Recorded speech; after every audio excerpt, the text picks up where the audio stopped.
quiero llamar su atención a una evaluación de lo que entendemos al decir las palabras libre albedrío. ¿Qué significa tener libre albedrío? ¿Qué significa ser un agente moral libre, una criatura volitiva bajo la soberanía de Dios? En primer lugar, déjenme decir que hay distintos puntos de vista en cuanto a lo que incluye el libre albedrío, que se usan en nuestra cultura, y creo que es importante que reconozcamos estos puntos de vista. Al primero lo voy a llamar el punto de vista humanista, el cual diría que es la posición más ampliamente aceptada de la libertad humana que encontramos en nuestra cultura. Y me entristece decir, en mi opinión, que es la postura más difundida dentro de la Iglesia, así como fuera de ella. En este esquema, el libre albedrío es definido como nuestra capacidad para elegir de forma espontánea. Las elecciones que hacemos no están de ningún modo condicionadas o determinadas por prejuicios, inclinaciones o disposiciones previas. Permítame repetirlo. Tomamos decisiones de forma espontánea, sin antecedentes previos a la decisión que determine nuestra elección, sin prejuicios, sin preferencias o inclinaciones previas. Viene literalmente por sí misma como una acción espontánea de la persona. Ahora, desde el principio puedo ver dos problemas serios que enfrentamos como cristianos con esta definición de libre albedrío. El primero es un problema teológico o moral. El segundo es un problema racional. Y en realidad debería decir que hay tres problemas, ya que todo el tema se centrará en el tercero. Pero empecemos viendo en este momento dos problemas. El primero es, como dije, un problema teológico o moral. Si nuestras elecciones son hechas meramente de forma espontánea, sin inclinación previa, sin preferencias, en cierto sentido lo que estamos diciendo es que no hay razón alguna para tal elección. No hay motivación o motivo para la elección. Solo sucede de forma espontánea. Y si así operan nuestras elecciones, entonces enfrentamos inmediatamente este problema. ¿Cómo podría tal acción tener algún significado moral?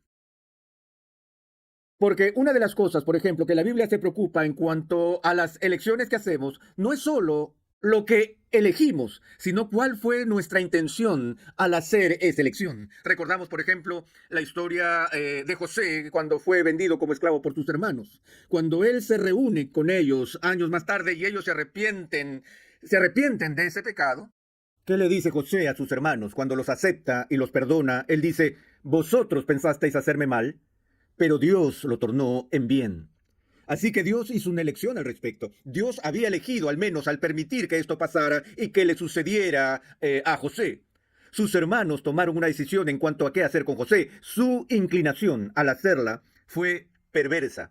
Dios también hizo una elección al permitir que esto suceda, pero la razón de Dios, la intención de Dios en este acto era completamente justa y santa.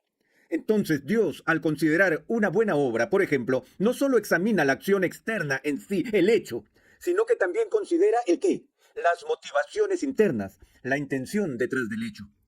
Pero si no hay motivaciones internas, si no hay intenciones, no hay intencionalidad real, usando el término filosófico, entonces, ¿cómo podría la acción tener algún significado moral? Solo sucede. Pero incluso más profundo que este problema, nos enfrentamos de inmediato a la pregunta de si en realidad se podría o no hacer tal elección.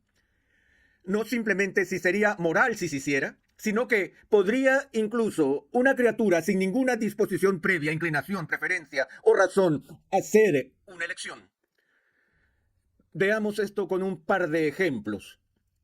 Eh, si no tengo una inclinación o disposición previa, lo atractivo de esta idea es que eso significaría que mi voluntad es neutral.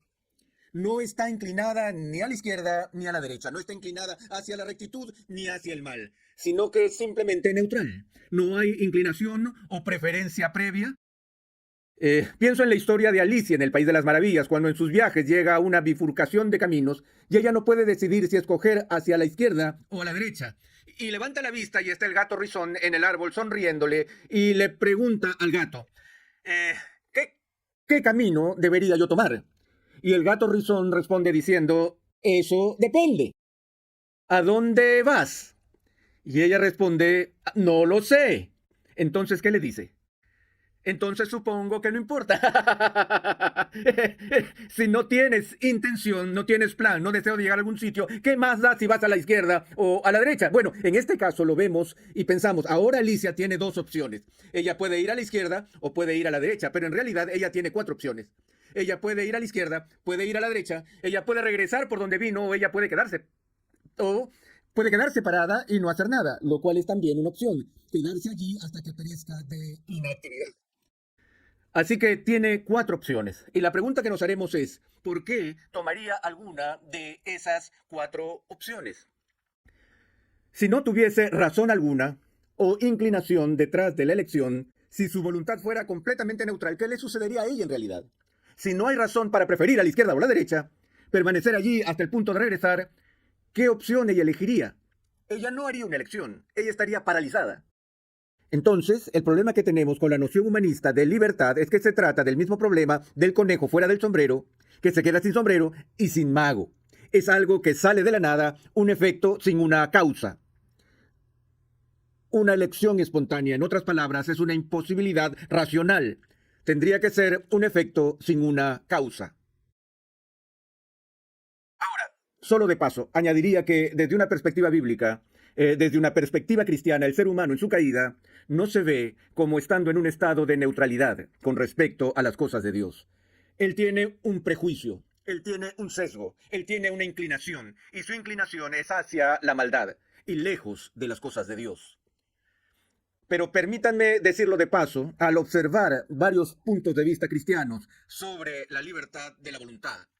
Personalmente pienso que el mejor libro que se haya escrito en este tema se titula simplemente La libertad de la voluntad, escrito por el más grande erudito de Estados Unidos, Jonathan Edwards. Dicho sea de paso, esa designación del mejor erudito de Estados Unidos no es mía, viene de la Enciclopedia Británica, que ha votado a Jonathan Edwards como la más grande mente erudita que los Estados Unidos jamás haya producido, y su obra, La libertad de la voluntad, creo que es la evaluación más profunda y el análisis de esta espinosa pregunta que yo haya leído. Por supuesto, la famosa obra de Martín Lutero sobre la esclavitud de la voluntad es también uno muy importante que creo que los cristianos tienen que leer.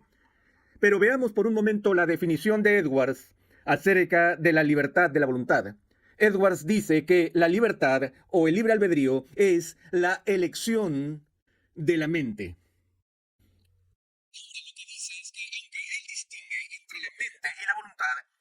Está diciendo que los dos están relacionados de forma inseparable. No hacemos elecciones morales sin que la mente apruebe la dirección de nuestra elección.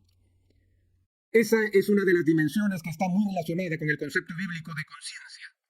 Que en las elecciones morales la mente está involucrada en esas elecciones. Me doy cuenta de ciertas opciones. Y si prefiero una sobre la otra para hacerlo, tengo una preferencia antes de poder hacer la elección. Tengo que tener una idea de cuáles son esas opciones para que sea una decisión moral. De modo que la voluntad no es algo que actúa de forma independiente de la mente, sino que actúa en conjunción con la mente. Cualquier cosa que la mente considere como deseable es lo que la voluntad está inclinada a elegir.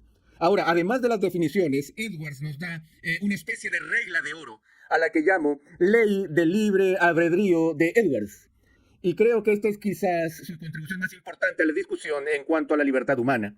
Edwards declara esto, que los agentes morales libres siempre actúan de acuerdo con la inclinación más fuerte que tienen en el momento de la elección.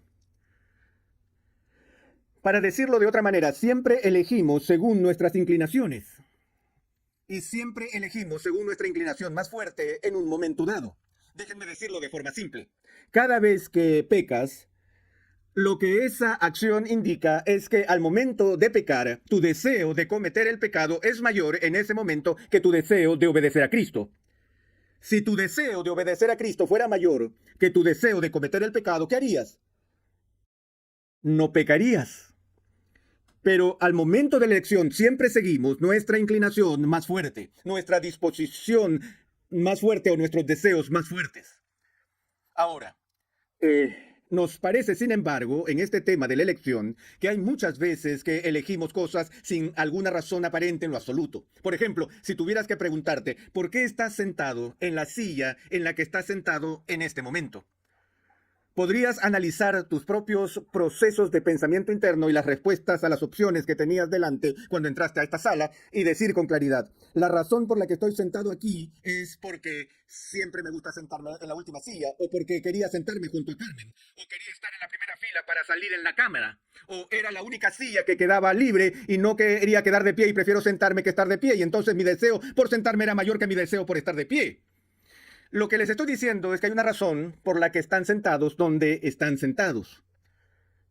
Y pudo haber sido una decisión muy rápida. Puede ser que simplemente seas perezoso y no te gusta caminar, y que la silla que viste vacía era la más cercana que estaba disponible. Es probable que las razones sean más profundas que eso.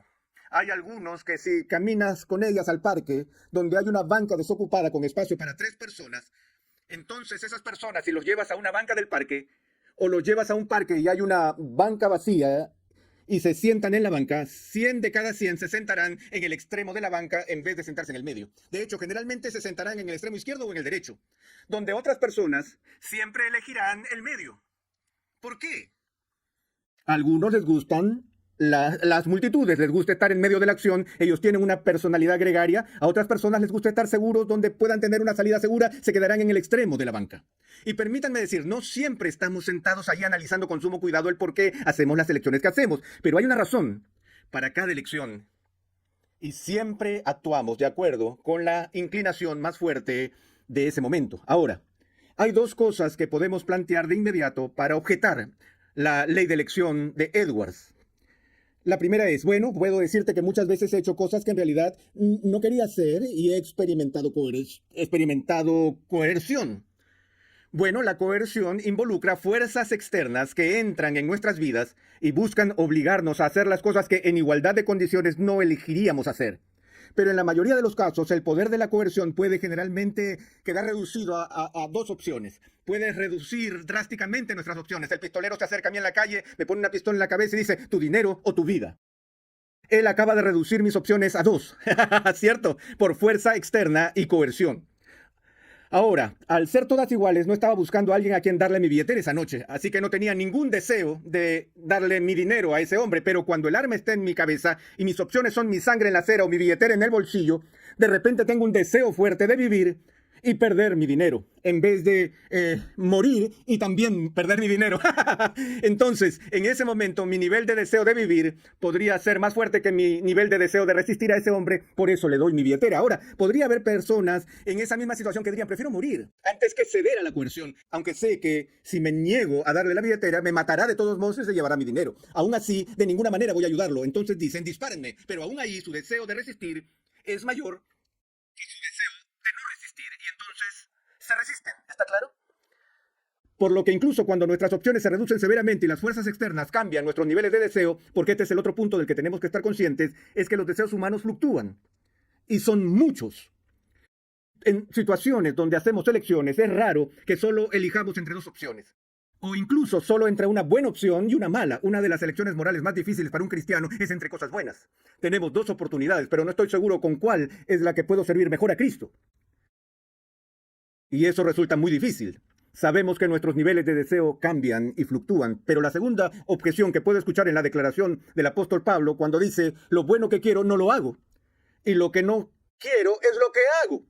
Y pareciera sugerir allí mismo que el apóstol Pablo, mediante autoridad apostólica, nos está diciendo que de hecho es posible que una persona elija en contra de sus deseos, elegir en contra de sus anhelos. Solo puedo decir en respuesta a eso que no creo que haya sido la intención del apóstol el darnos un tratamiento técnico de las complejidades del funcionamiento de la facultad de elegir. Pero lo que él está expresando es algo que todos experimentamos, que tengo dentro de mí un deseo de agradar a Cristo. Pero ese deseo presente no siempre triunfa cuando llega el momento de la verdad. Todo es igual como cristiano. Si me dijeras, Arsi, ¿te gustaría liberarte del pecado? Yo diría, por supuesto que me gustaría ser libre del pecado. Sin embargo, lo digo ahora hasta que la tentación del pecado me presione y mi deseo por ese pecado se intensifique y luego me rindo a él libremente. Porque cuando obro y actúo según mis deseos, estoy obrando y actuando libremente. Déjenme continuar. Calvino, al examinar el asunto del libre albedrío, dijo, si queremos decir por libre albedrío que el hombre caído tiene la capacidad de elegir lo que quiere, entonces, por supuesto, el hombre caído tiene libre albedrío.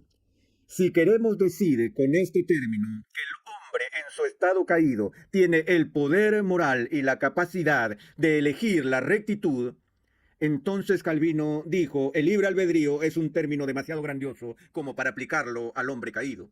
Y con esa opinión yo estaría de acuerdo. Hemos visto el punto de vista de Edwards, el punto de vista de Calvino, ahora veremos el punto de vista esproliano del libre albedrío, apelando a la ironía o a una forma de paradoja. Me gustaría hacer esta afirmación, que en mi opinión, cada elección que hacemos es libre y cada elección que hacemos está determinada. Cada elección que hacemos es libre y cada elección que hacemos está determinada. Ahora, eso suena completamente contradictorio porque normalmente vemos las categorías de determinar y libre como categorías mutuamente excluyentes. Decimos que si algo está determinado por otra cosa, quiere decir que es causado por otra cosa, pareciendo indicar que no puede ser libre. Pero a lo que me refiero aquí, de lo que estoy hablando no es determinismo. El determinismo significa que las cosas me pasan estrictamente en virtud de fuerzas externas. Pero además de las fuerzas externas, que son factores determinantes en lo que nos pasa, también hay fuerzas internas que son factores determinantes. Lo que hemos estado diciendo todo este tiempo junto con Edwards y Calvino es que si mis elecciones fluyen de mi disposición y de mis deseos, y si mis acciones son un efecto que tienen causas y razones detrás de ellas, entonces mi deseo personal, en un sentido muy real, determina mi elección personal. Ahora, si mis deseos determinan mi elección, ¿cómo puedo ser libre? Recuerdan que dije que en cada opción nuestra elección es libre y determinada. Pero lo que la determina soy yo. Y a esto le llamamos auto. Tú la completas con determinación. Autodeterminación. Lo cual no es la negación de la libertad, sino la esencia de la libertad. Para que mi yo pueda determinar sus propias elecciones, es de lo que se trata el libre albedrío. Ahora, de manera simple, trato de plantear que no solo podemos elegir de acuerdo con nuestros propios deseos, sino que de hecho siempre elegimos según nuestros deseos. Y llevaré esto al grado superlativo y diré que de hecho debemos elegir siempre según la inclinación más fuerte en ese momento. Y esa es la esencia de la libre elección. Poder elegir lo que quieres.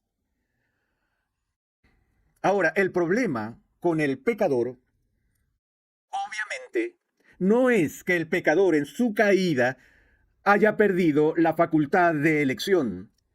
Los pecadores todavía tienen mentes, pueden pensar, todavía tienen deseos, tienen voluntades, y la voluntad sigue siendo libre en la medida que sea capaz de hacer lo que el pecador desea hacer.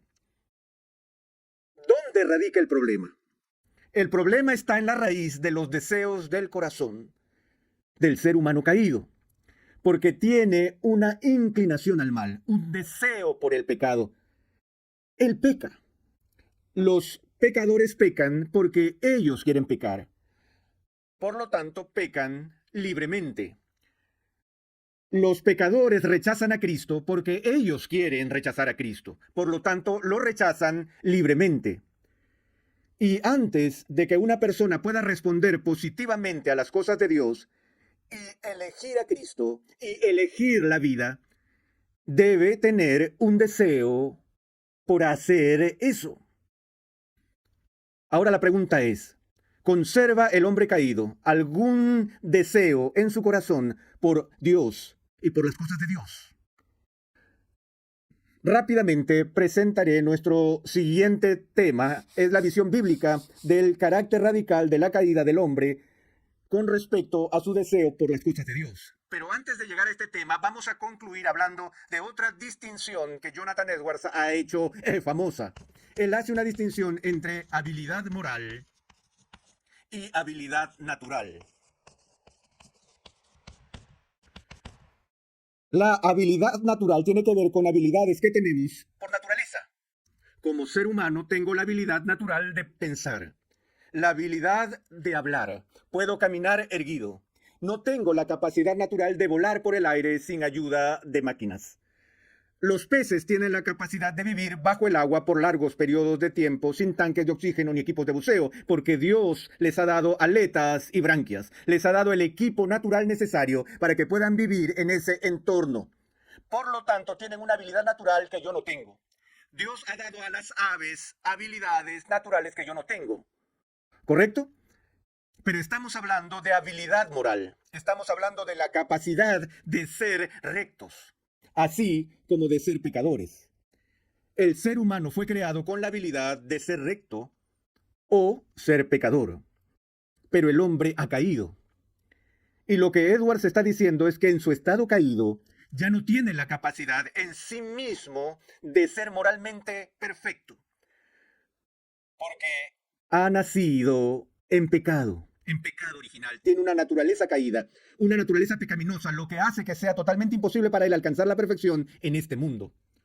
Todavía tiene la facultad de pensar, la facultad para tomar decisiones, pero lo que le falta es la inclinación o la disposición hacia la piedad. Ahora, vamos a ver si eso concuerda o no con lo que la Biblia enseña acerca de la condición caída del ser humano, pero solo te lo estoy dando a manera de adelanto. Hasta ahora Edward simplemente está repitiendo lo que Agustín había enseñado siglos antes con una distinción similar. Agustín dijo que el hombre tenía un liberum arbitrium, o un libre albedrío, pero que el hombre perdió en la caída era libertas, o libertad, lo que la Biblia llama libertad moral. La Biblia habla de los humanos caídos como esclavos del pecado.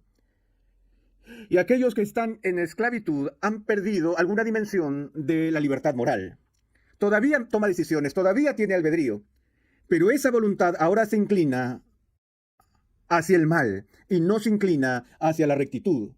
No hay quien haga el bien, no hay justo, no hay quien busque a Dios, no hay ni a un uno. Ha sucedido en el interior. Jesús habla de que el fruto del árbol proviene de la naturaleza del árbol. La higuera no produce naranjas, no obtienes un fruto corrupto de un árbol recto. Hay algo malo dentro de nosotros, en donde residen nuestros deseos, nuestras inclinaciones. Es eso lo que está en esclavitud, pero incluso esa caída no elimina la facultad de elegir. Así que realmente no hay diferencia entre lo que Agustín llama cuando dice todavía tenemos libre albedrío, pero no libertad, que es la misma distinción que Edwards hace entre la habilidad moral y la habilidad natural. Bueno, necesito parar porque mi tiempo se está acabando y solo quisiera decir que en nuestra próxima sesión veremos esto desde una perspectiva bíblica para ver lo que la Biblia dice de la capacidad moral del ser humano, la falta de ella con respecto a las cosas de Dios.